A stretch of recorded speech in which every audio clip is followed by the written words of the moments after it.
Good day everyone, good day Sir Martin. In this video, me together with my colleague Miss Maria Teresa Vallente will discuss about encephalopathy, mainly the hepatic encephalopathy. So what is encephalopathy? Encephalopathy means damage or disease that affects the brain. It happens when there has been a change in the way the brain works or a change in the body that affects the brain. So these are the causes of encephalopathy. First is infectious, or the bacteria, the viruses, parasites, and prions. Anoxic, or the lack of oxygen into the brain, including traumatic causes. Alcoholic, hepatic, or liver failure or liver cancer. Uremic, renal or kidney failure. Metabolic diseases, brain tumors, many types of toxic chemicals, alterations in pressure within the brain, often from bleeding, tumors or abscesses, poor nutrition or inadequate vitamin B1 intake or alcohol withdrawal. The main symptom of encephalopathy is altered mental state. Other serious symptoms in all cases include lethargy, dementia, seizures, tremors, muscle twitching, giant stroke, respiration, or altered breathing patterns seen with brain damage and coma, then coma. So encephalopathy have different types. So first is a chronic traumatic encephalopathy. So it is a term used to describe brain degeneration likely caused by repeated head traumas. It has been thought to cause areas of the brain to waste away or atrophy, and injuries to the section of nerve cells that conduct electrical impulses affect communication between cells. So next is the glycine encephalopathy. So it is an inherited metabolic disease characterized by abnormally high levels of amino acid called glycine. Glycine is a chemical messenger that transmits signals in the brain.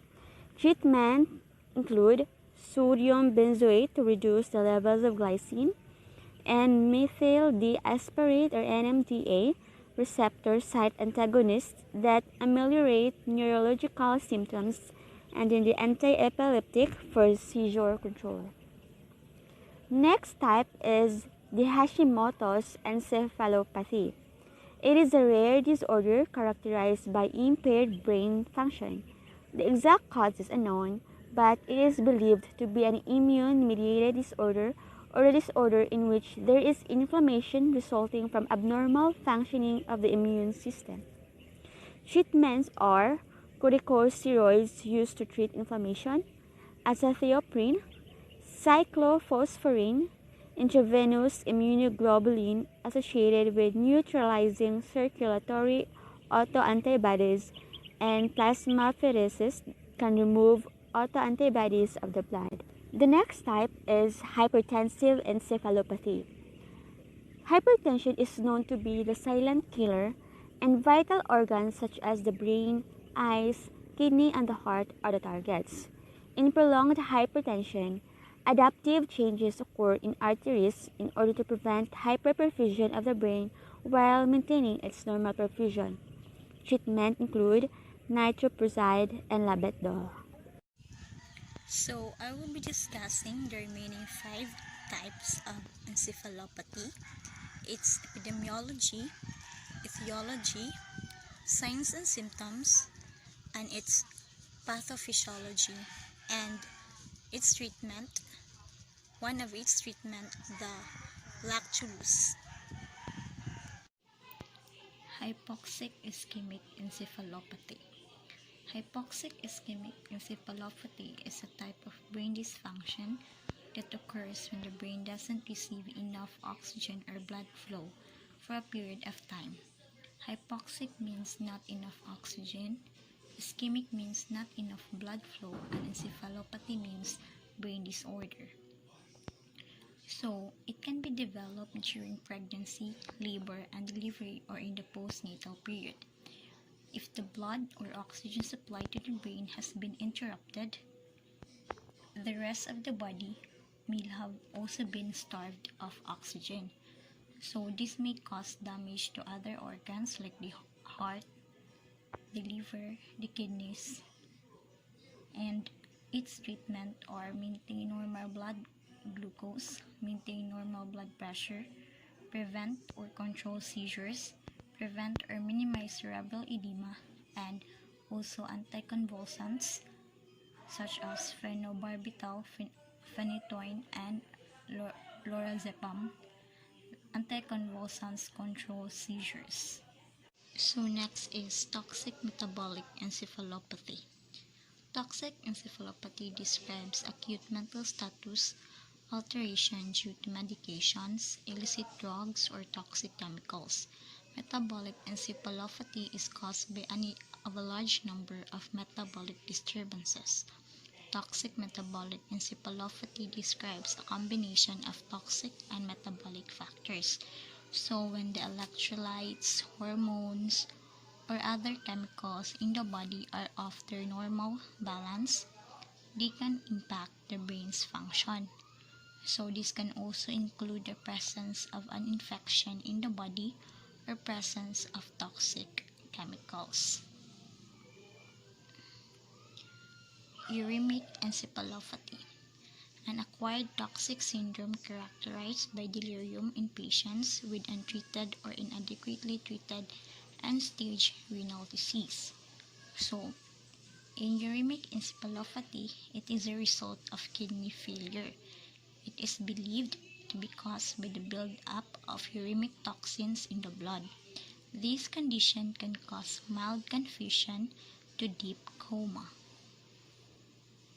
Next is Wernicke encephalopathy. It is an acute neurological condition characterized by a clinical triad of ophthalmoparesis with nystagmus, ataxia, and confusion.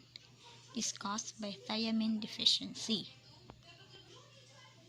So before that, the treatment for uremic encephalopathy are dialysis and renal transplantation. So Wernicke encephalopathy, also known as Wernicke's disease, is a condition that result of vitamin B1 deficiency. Because of long-term alcoholism, poor nutritional intake, and poor food absorption, it can cause vitamin B1 deficiency. So if Wernicke encephalopathy is not treated quickly, it can lead to Wernicke-Korsakoff syndrome. So the treatment for Wernicke encephalopathy is prompt and quick correction of thiamine deficiency in the brain, and medication is the thiamine, which is the cornerstone of therapy for treatment of this disease. Ophthalmoparesis with nystagmus is also referred as ophthalmophlegia. It is a specific gaze abnormality characterized by impaired horizontal eye movements with weak and slow adduction of the affected eye, while nystagmus is a condition where the eyes move rapidly and controllably. Next is hepatic encephalopathy. It is a decline in brain function that occurs as a result of liver failure. In this condition, your liver can adequately remove toxins from your blood. This causes a buildup of toxins in your bloodstream, which can lead to brain damage. So for today, we will be focusing on hepatic encephalopathy, its pathophysiology, its treatment. So, epidemiology. Approximately 35% of all patients with cirrhosis of the liver die in hepatic. So etiology or causes, it is triggered by a buildup of toxins in the bloodstream, infections such as pneumonia, kidney problem, dehydration, diuretics, hypoxia, recent surgery or trauma, use of medications to suppress immune system, increased protein intake, and hypokalemia. So here is our scenario. So Mrs. MTV is a 54 years old female, a resident of Barangay Bulok-Bulok with a history of abused alcohol consumption. was brought to the emergency department last November 6 in the morning. Her daughter said that Mrs. MTV has altered mental status and episodic seizures. Jaundice is visible in her sclera and nail beds. Next, we will be discussing the pathophysiology of hepatic encephalopathy. So, Mrs. MTV was admitted on November 6 a.m. in the morning, with a history of alcohol abuse and experiencing altered mental status and seizures.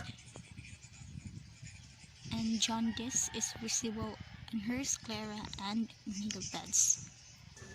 So because of the patient's history of alcohol abuse and with the signs and symptoms of jaundice and ascites also,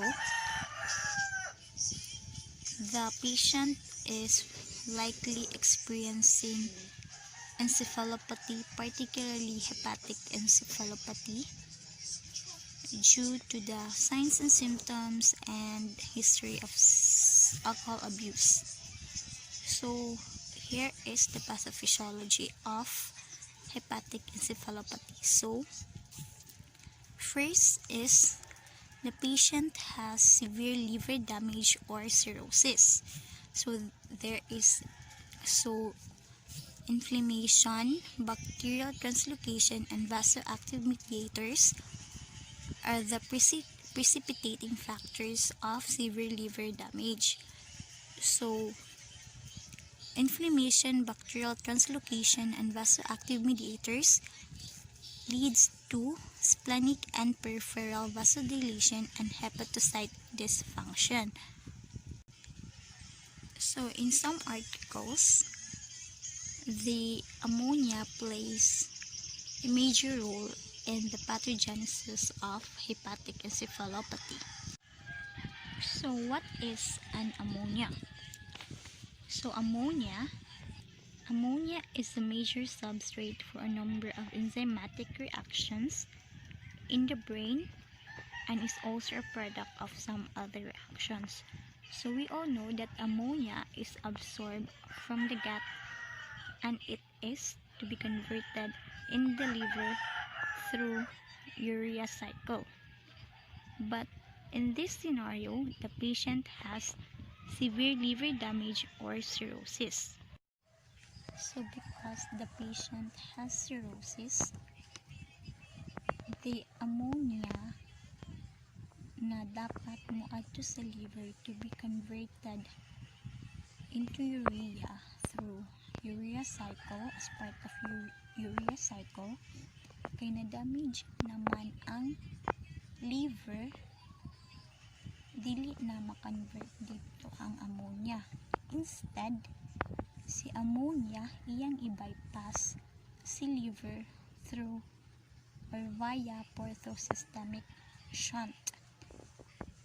And because of that, si ammonia directly enter siya into the systemic circulation, which causes the increase in blood ammonia levels, and this hepatocyte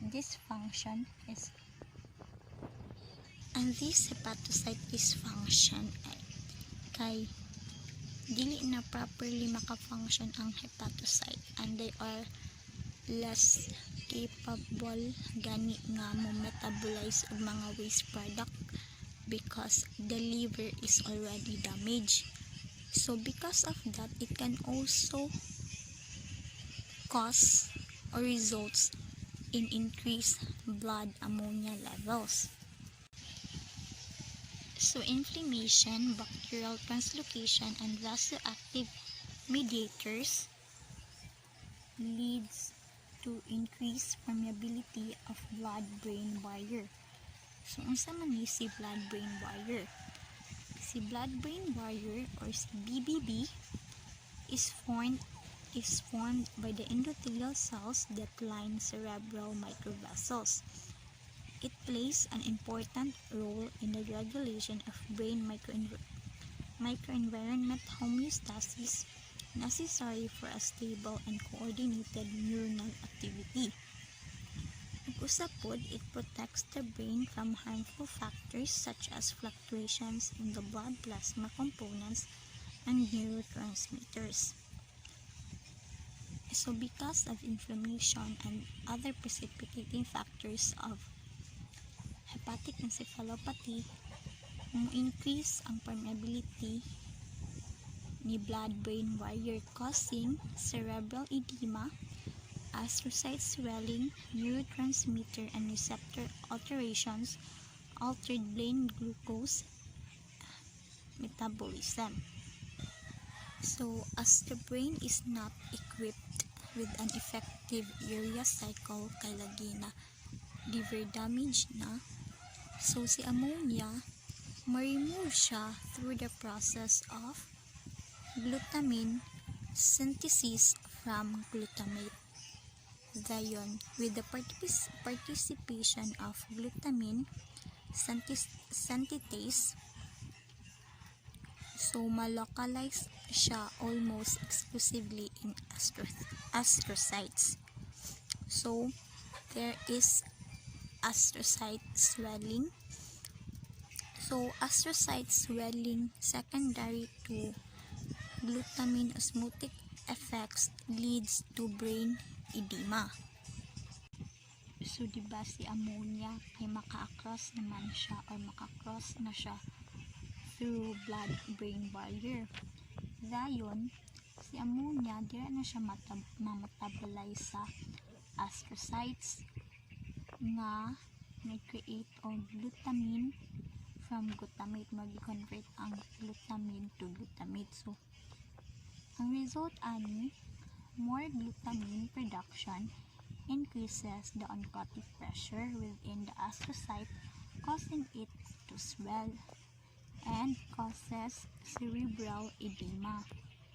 Also, because of increased ammonia levels, there is an imbalance between excitatory and inhibitory neurotransmission. That is why na ay neurotransmitter and receptor alterations because of high ammonia levels. So, neuroinflammations play an important role in the development of cognitive impairment. So, in altered brain glucose metabolism, there is a dysfunction of neurons kay naamay neurotransmitter and receptor alteration. So, there is a result of abnormal interactions between neurons and astrocytes, leading to the impairment of brain energy metabolism. So there is a change in glucose utilization in patients with cirrhosis, which results to a reduction in the cerebral cortex that could be responsible for cognitive dysfunction, and this leads to hepatic encephalopathy. So, for the treatment of hepatic encephalopathy, the doctor prescribed a medication to the patient, which is lactulose. So, its generic name is lactulose, brand name Inulose, Crystallose, Constulose, and Generalac. So, this medication is classified as laxatives, osmotic, and ammonia detoxicants. So, the patient is prescribed by the doctor of 20 mg every 6 hours. It is taken per orem, and the mechanism of action of lactulose is that it inhibits intestinal ammonia production by a number of mechanisms. Colonic metabolism of lactulose to lactic acid results in acidification of the gut lumen. So this favors conversion of ammonium to or NH4 to ammonia, NH3, and the passage of ammonia from tissues into the lumen. So, indications is used to treat constipation, portal systemic encephalopathy, and hepatic encephalopathy. It is contraindicated to patients with galactosemia, diabetics, elderly population, and pregnancy, or for pregnant women. Its side effects are dehydration, diarrhea, excessive bowel movement because it is classified as laxatives, high blood sodium levels, low blood sodium levels, nausea, vomiting, abdominal cramping, abdominal distension, burping or belching, and gas or flatulence. So the nurse's responsibilities are the nurse should advise the patient to drink plenty of fluid while taking this medicine. Advice to store in a cool environment. The nurse should explain that lactulose may take 2 to 3 days to take effect. Advise that if symptoms do not begin to improve or if the symptoms becomes worse, tell the patient to seek medical attention. Lactulose powder can be placed on the tongue and washed down with water or sprinkled onto the food. Alternatively, it can be mixed with water before swallowing. So, patients with constipation should be advised on prevention such as eating a balanced diet containing fiber, fresh fruit and vegetables, drinking 6 to 8 full glasses of liquid each day, and taking daily exercise. Mix with half glass of water, milk, or fruit juice to improve taste. Patient may take up to This medication may take up to 48 hours to act. Diarrhea may indicate that the dose is too high. Then, the nurse should evaluate therapeutic response like decreased constipation or blood ammonia level. And lastly, the nurse should assess amount, color, and consistency of the stool of the patient. Another drug used to treat hepatic encephalopathy is the Ativan. The generic name is lorazepam and the brand name is Ativan. It is an anti-anxiety agent, anxiolytics, benzodiazepines, and anticonvulsants. Dosage would be 1 to 2 milligrams per day in divided doses.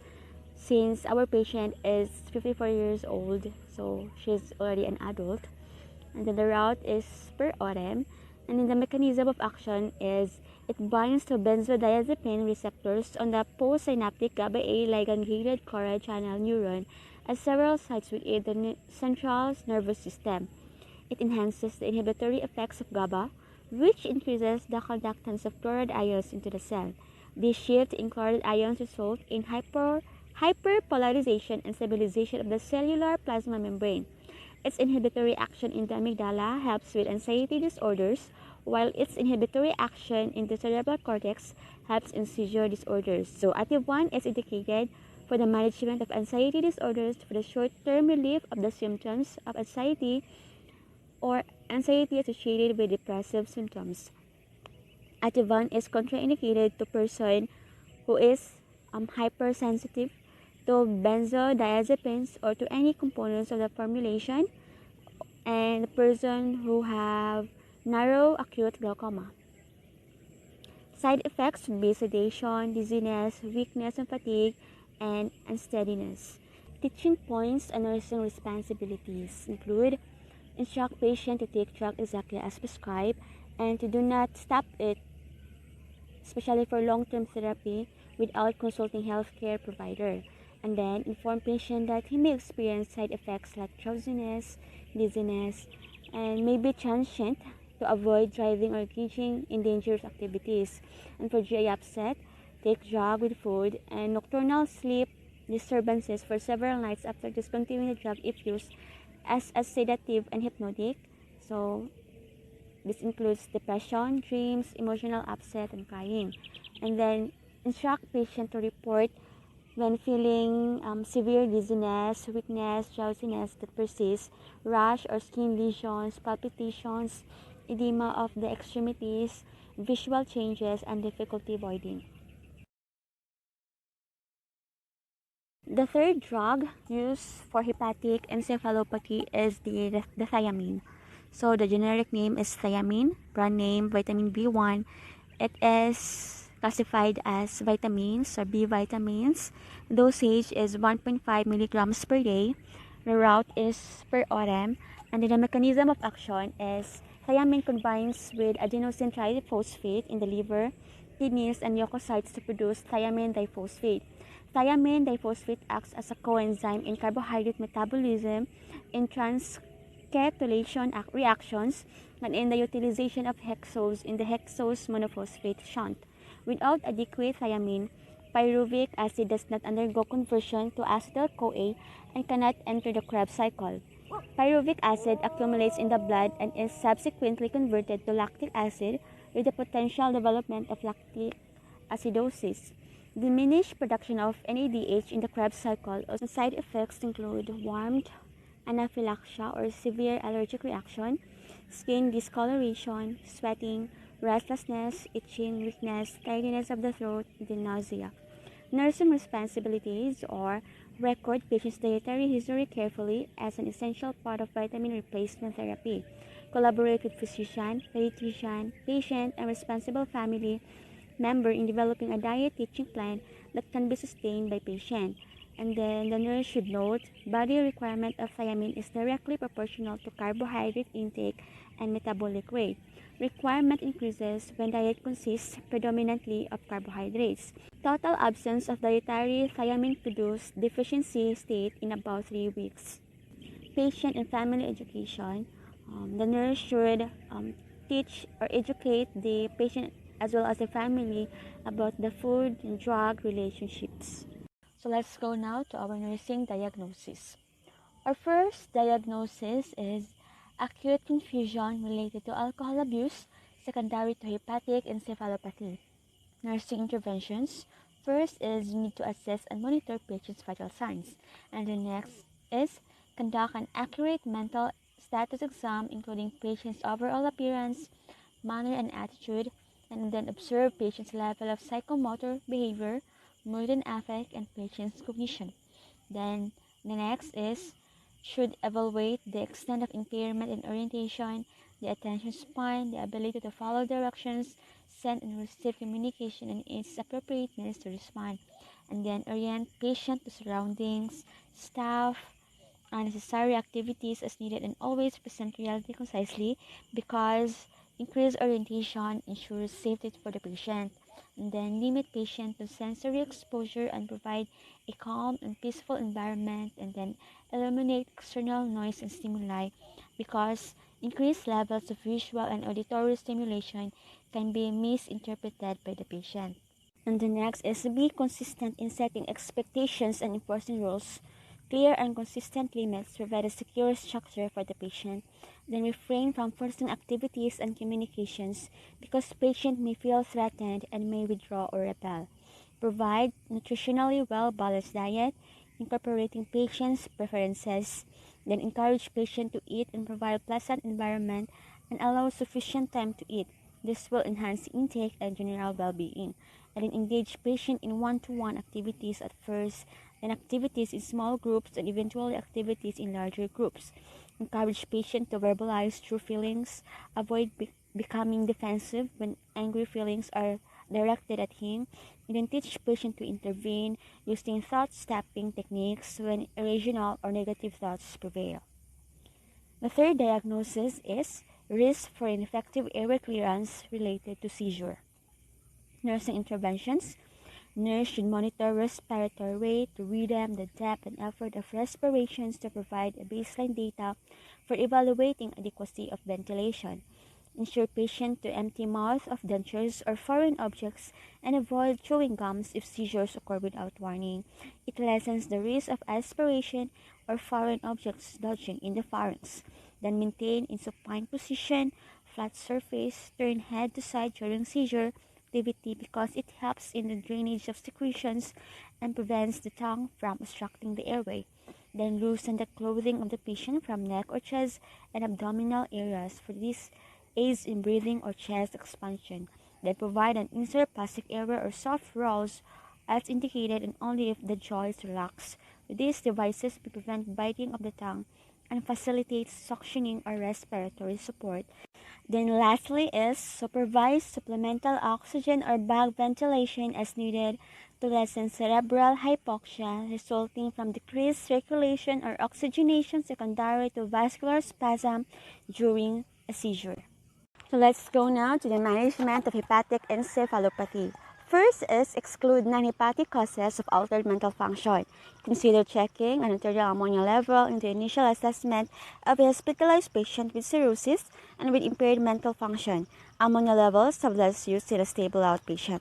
Third is precipitants of hepatic encephalopathy such as hypovolemia, metabolic disturbances, gastrointestinal bleeding, infection, and constipation should be corrected. And then, avoid medications that depress central nervous system function, especially benzodiazepines. And then, patients with severe encephalopathy who are at risk for aspiration should undergo prophylactic endotracheal intubation, and they are optimally managed in the intensive care unit. That's all for our report. Thank you and God bless.